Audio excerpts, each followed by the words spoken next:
El pantano se extendía infinitamente bajo un cielo cubierto de bruma grisácea. El aire olía a humedad y podredumbre. Pero también habría un fulgor místico que recorría cada rama torcida, como si el lugar escondiera secretos ancestrales. Dorione y Cera avanzaban con cautela, hasta que unas carcajadas estridentes rompieron el silencio. Brujas en escobas negras descendían en círculos lanzando burlas. Sus ojos brillaban como brasas y sus dedos huesudos conjuraban flamas que iluminaban la niebla. Entréguense, pequeños, bufó una de ellas. Los humanos jamás podrán enfrentar la verdadera magia. El dúo se preparó, pero lo que parecía una cacería se convirtió en un juego torcido. Las brujas rodeaban a Dorión, riendo como si ya hubieran ganado. Él sonrió con calma. Un destello amarillo cegó a las brujas en el aire. Cuchillos marcados aparecieron alrededor de sus figuras. Un abrir y cerrar de ojos, Dorión reapareció detrás de cada una, golpeándolas con precisión en sus cuellos. Varias cayeron inconscientes, mientras que las otras apenas lograban defenderse tras barreras de fuego. De repente, un estallido helado envolvió la zona. Picos de hielo emergieron del suelo, atrapando las escobas y rompiendo los conjuros. Y Cera, con los ojos brillando en azul gélido, extendió su mano. No somos tan frágiles como creen, dijo su voz firme pero fría. El silencio volvió al pantano. Dorión frunció el ceño, pero guardó sus cuchillos. Camino lo llevó hasta un pueblo extraño. Casas de madera torcida, luces mágicas flotando como faroles y gente corriendo presa del pánico. Una mujer se arrodilló enfrente a ellos, suplicando ayuda, mientras un hombre con túnicas de monje lo observaba con pereza. «Son ustedes», exclamó el anciano, «los héroes que salvarán al rey». Y Cera lo miró confundida. «¿Salvar al rey? ¿De qué habla?» «El rey fue maldecido por un aquelarre conjuro, convertido en sapo, agonizando en su castillo. El oráculo prometió que llegarían héroes para liberarlo». Dorión comprendió al instante dónde estaba. Un mundo de cuentos deformados. Sonrió y insistió. «Sí, somos nosotros». Y Cera lo miró con incredulidad y susurró entre dientes. «¿De qué estás hablando?» «Sígueme el juego», respondió él sin apartar la mirada del anciano. Los ciudadanos lo llevaron hasta un edificio que parecía un hospital improvisado. Camas de paja y sábanas gruesas cubrían sus heridos. Humanos, gnomos y criaturas antropomórficas con heridas terribles. Médicos y enfermeras luchaban por estabilizarlos. Entonces la capilla anexa se iluminó. Una figura entró. Una joven de cabello blanco, corto, tez blanca clara como el mármol, y ojos azules de un fulgor casi divino. Llevaba ropajes blancos y simples, pero al verla todos callaron. Avanzó hasta el centro y levantó una mano delicada. Una luz celestial descendió, bañando la sala entera. No solo el herido frente a ella sanó. Todos, absolutamente todos los presentes fueron restaurados. Enfermedades desaparecieron, huesos se repusieron y extremidades arrancadas hace años volvieron a crecer. Los pacientes lloraban, tocándose incrédulos. Pero no todo era paz. Por un instante, el resplandor fue tan abrumador que muchos cayeron de rodillas. Era un poder que sobrepasaba la comprensión. Y Cera contuvo el aliento. Dorión apretó los puños. Aquella mujer no era más una simple sanadora. El monje los miró con firmeza. Ella es a quien tienen que custodiar. Deben llevarla al castillo. El aquelarre oscuro intentará detenerlos. Dorión observó a la joven. Ella no había dicho ni una sola palabra, pero sus ojos azules se habían fijado en ellos desde el principio. De toda forma, no de forma casual, sino como quien observa a alguien que ya conocía desde antes. El aire se volvió pesado, y aunque nadie más parece notarlo, Dorión sintió un escalofrío recorrerle la espalda. «Aceptamos», dijo finalmente. La travesía acababa de comenzar. El carruaje avanzaba entre barro y sombras. Los guardianes, provistos por el alcalde, iban tensos. El ambiente en el interior era denso, como si la humedad del pantano se pegara a los pensamientos. Capítulo 10. La corte de Ysera. Ysera no tardó en romper el silencio. «¿Otra misión? ¿Ahora?», le reclamó a Dorión en voz baja. «Ya tenemos una encima. ¿Para qué aceptar esto?». Dorión se encogió de hombros.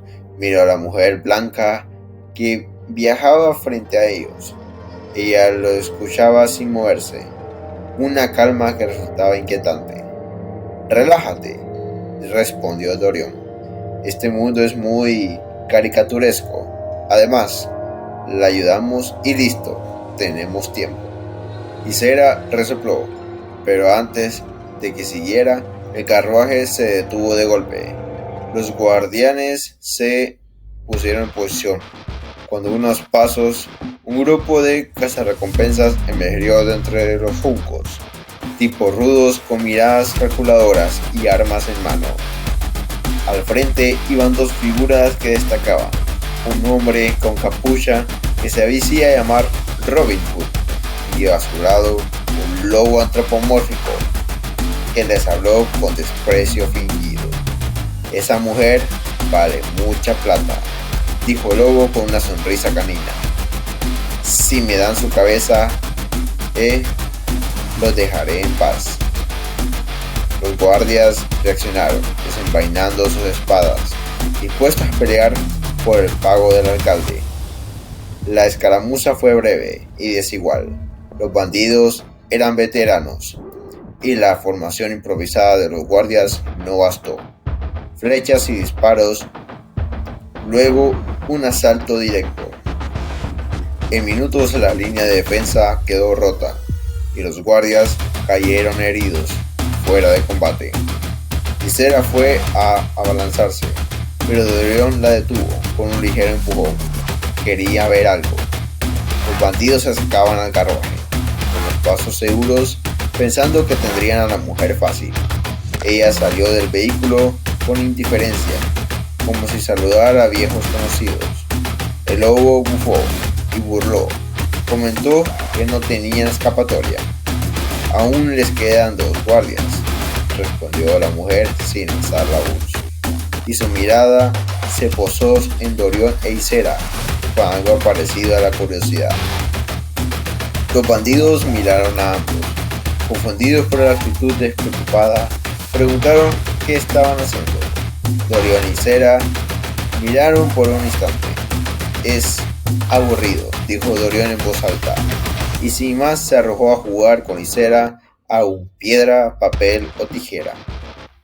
Los hombres no entendieron y se rieron. Sus sonrisas eran tensas.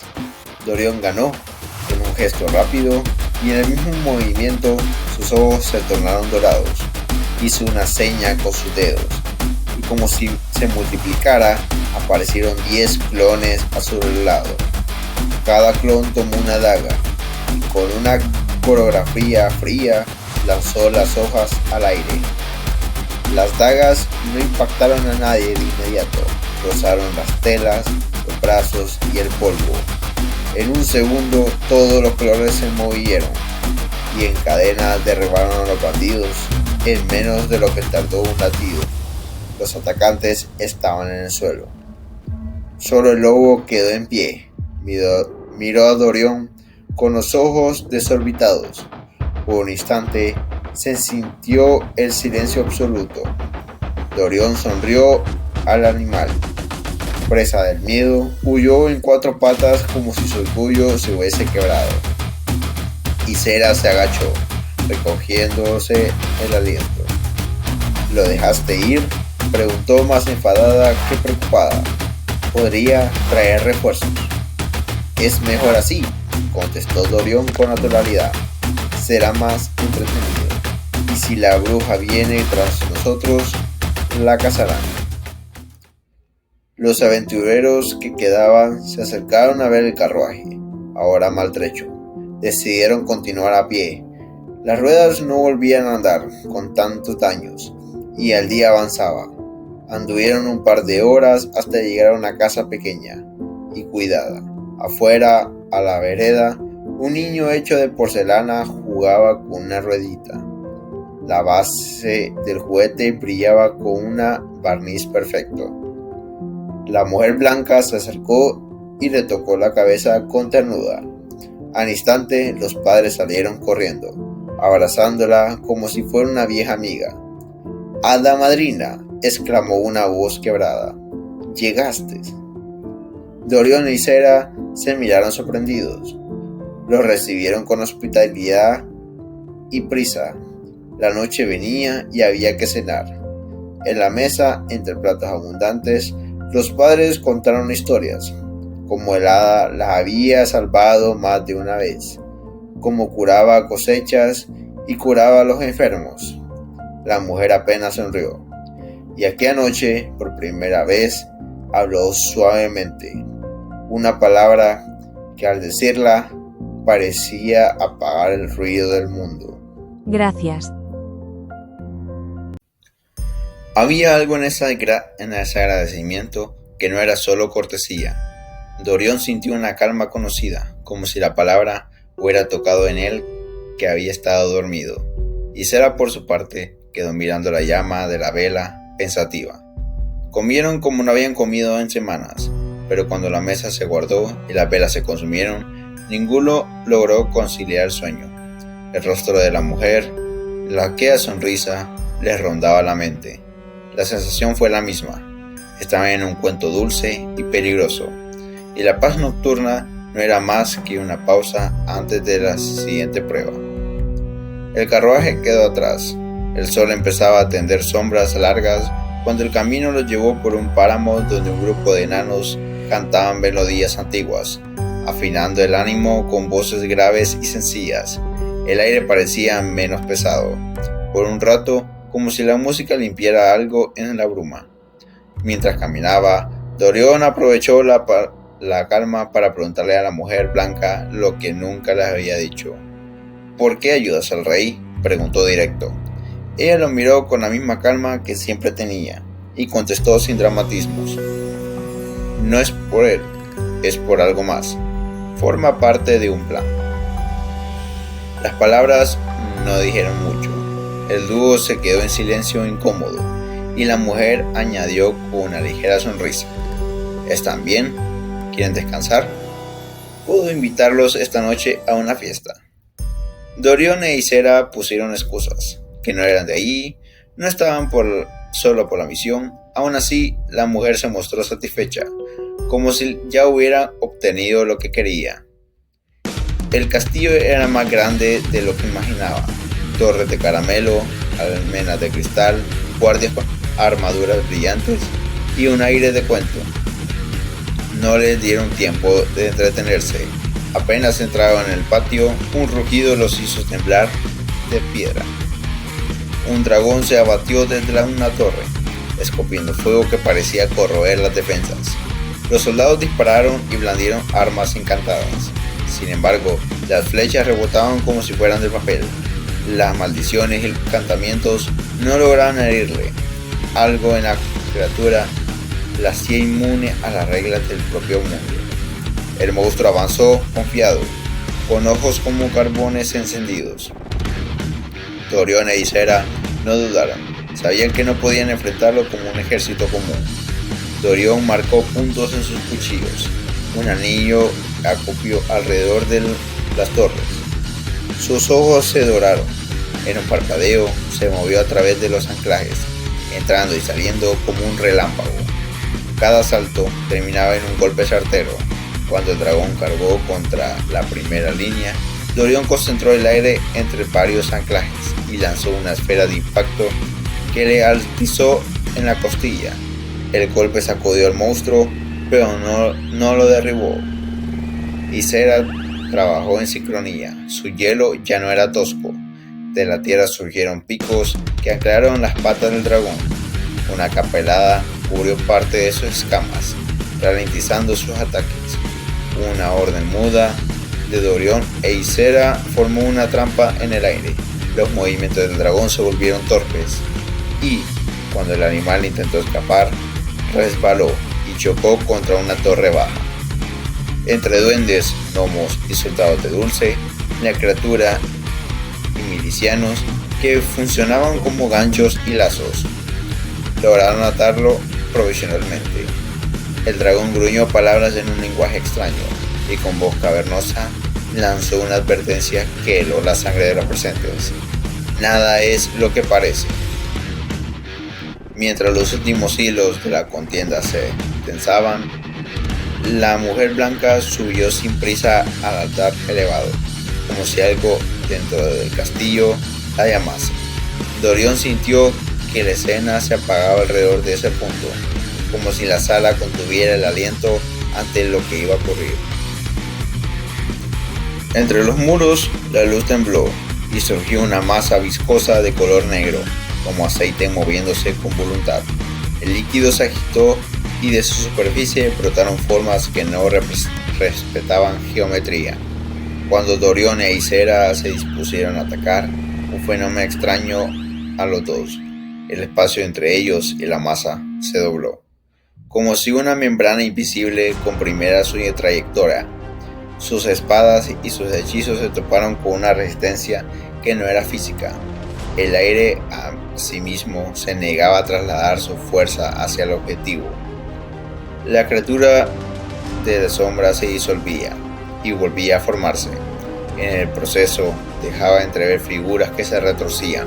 Por un momento todo parecía perdido, ni los cuchillos ni el hielo llegaban a tocarlo. Entonces, en el mismo instante en que el líquido negro apareció abrirse, la forma se disipó, y ante ellos, en el centro de la sala, se alzó una mujer de cabellos rojos como llamas. Vestía con ropajes prácticos y su mirada era dura, encendida. Sus manos temblaban al incorporarse. Por un segundo su cuerpo parecía frágil. Dorion la reconoció de inmediato y sin pensarlo la llamó Serafine. Ysera dio un brinco de sorpresa. No entendía por qué ella se encontraba en este lugar. La mujer roja respiró hondo y con voz débil pero clara contestó: sí, aquí estoy. En la penumbra, la mujer blanca que había estado custodiando respondió al nombre con un temblor de reconocimiento. No habló, su expresión se suavizó y por primera vez la tensión entre ellas cambió de dirección. Serafine, con los ojos aún vidriosos por el desconcierto, se incorporó y miró alrededor hasta que fijó la vista en la mujer de blanco. Entonces, con un alivio que rompía su fragilidad, murmuró: Ysera. El nombre cayó en la sala como una pieza que encajaba en su lugar. Un instante nadie respiró. Dorion e Ysera intercambiaron miradas llenas de preguntas. ¿Cómo podía estar Serafina allí? ¿Cómo la presencia negra había intentado manifestarse junto a ella? La escena quedó suspendida en el aire. Frente a ellos había ahora 4 figuras que en teoría no deberían coincidir con este lugar. En la sala reinaba un silencio casi sagrado, roto únicamente por la voz de serena y firme de Ysera. Me alegro verlos a todos reunidos. Dime, Serafine, ¿cuál elegiste? La pelirroja, aún con la respiración entrecortada, alzó el rostro y respondió una sola palabra: Sanka no Tachi. Dorion frunció el ceño, perdido. ¿Qué es esto? Ysera, en cambio, palideció. Sus ojos revelaban que intuían la magnitud de lo que estaba escuchando. Ysera, con calma, casi maternal, contestó: Serafina, acabas de culminar con éxito la segunda prueba. pero al igual que con la primera, necesitas descansar. Tanto tu cuerpo como tu mente han sido llevados al límite. Dorian sintió un escalofrío recorrerle la espalda al recordar su propia experiencia en la primera prueba. La idea de atravesar algo peor le resultaba insoportable. Su voz tembló por un instante, y su mano crispada delató lo que no quería mostrar. Elisera lo sostuvo suavemente por los hombros, intentando recostarla. Lo que vistes fue una pesadilla que duró casi un año, le dijo en voz baja. Y, aunque la haya superado, las marcas siguen ahí. Necesitas reposar. Pero la pelirroja apartó la mano con terquedad, sus ojos llameando como brasas. Puedo descansar después. Primero parece que hay una misión. Elisera suspiró resignada. Se erigió entonces, y su presencia llenando la sala con un peso sofocante que obligó al dúo a enderecerse instintivamente. Muy bien. Su voz se volvió más fría e implacable. Por razones que pronto entenderán, esto se ha convertido en una reunión familiar, y como familia, les ordeno matar al rey. Ysera abrió la boca confundida, pero se quedó sin palabras al encontrarse con la mirada plateada de Elisera. Esa mirada no pedía obediencia, la imponía. Dorian, con el ceño fruncido, quiso replicar, pero su tensión volvió a Serafina. Ella tambaleante asintió. No te preocupes, Elisera, estoy lista. Vamos. Y camino al trono con un paso firme, aunque cada movimiento delataba el peso invisible de la prueba que acaba de sobrevivir. El pasillo hacia el trono estaba iluminado por antorchas azules, que proyectaban sombras largas. Durante la trayectoria, Dorian, con el ceño fruncido y la voz cargada de impaciencia, rompió el silencio. Necesito respuestas, Elisera. Ya. Ella lo miró con una calma casi irritante y respondió. Te las daré, poco a poco. Pero antes, dime, Dorian, ¿te agrada vivir esto? ¿Dentro de los cuentos de hadas que marcaron tu infancia? El joven se sorprendió ante la pregunta, bajó la mirada y murmuró. No he detenido a pensar esto. Las misiones apenas me dejan respirar. No son demasiado estresantes. Ysera, en cambio, sonrió un leve toque de nostalgia. Hubo una misión que sí la disfruté. Fue agradable compartir tiempo con ustedes, aunque fuera breve. Elisera sintió una expresión enigmática. ¿Y no sería una pena que todo esto se arruinara por los capricios de un dios exterior? Dorian levantó la vista intrigado. ¿Un dios exterior? ¿Qué es esto? Entidades del vacío, explicó ella, con voz grave. Seres omnipotentes que no entiende de ética ni de moral. Ysera la irrumpió confundida. ¿Y qué es exactamente ese vacío? Si son tan poderosos, ¿por qué no logran su cometido?